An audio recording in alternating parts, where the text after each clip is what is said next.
Howdy. Today we want to talk a little bit more about creativity.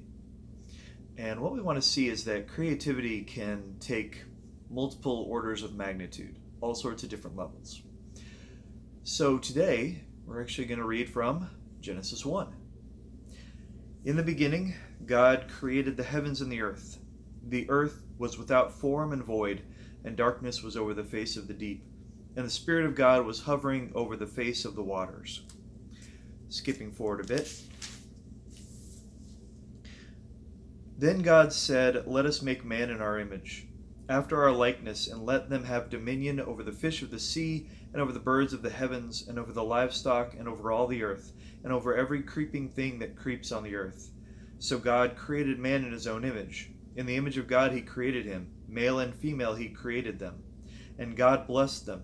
And God said to them, "Be fruitful and multiply, and fill the earth, and subdue it, and have dominion over the fish of the sea, and over the birds of the heavens, and over every living thing that moves on the earth." And God said, "Behold, I have given you every plant yielding seed that is on the face of all the earth, and every tree with seed in its fruit. You shall have them for food." And God saw everything that he had made, and behold, it was very good. Creativity is something that comes from the Creator, but the Creator gave it to his creation. We are in the image of God. So therefore, being able to have the ability to take things and to create out of them is something that comes from the identity that we have from God. Now, creativity can have all sorts of different levels. It could be something that's very small. For example, you could take something and just redo it. For example, oftentimes when we sing somebody else's song, that can be a form of creativity because we're making it our own. But let's say then we were to create a parody of something. Again, that's creativity, but it's not a huge change of whatever it is. But then continuing on this idea, oftentimes creativity could just be repeating a pattern. It could be making the same thing over and over again. Or it could be rearranging things. For example, last time when I spoke about rearranging songs into an order to create an album.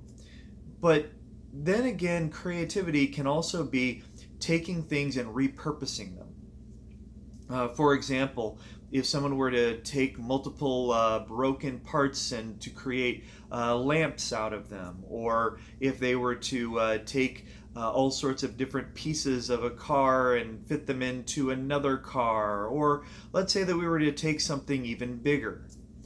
For example, an iPhone. It's not a brand new thing. It was taking other ideas, a phone, a calendar, your video player. It could be all sorts of things, a music player, all coming together into one device. But then when we think of large-scale creativity, the theory of relativity, or even trying to create a new nation, or even trying to create your own children, and the fact that you get to raise them and to help them to become their own independent people.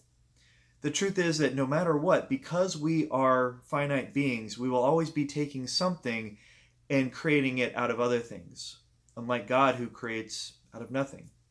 So the question is not whether you're creative. The question is, in which forms are you creative? And how can you use the things around you to create something new and unique to yourself?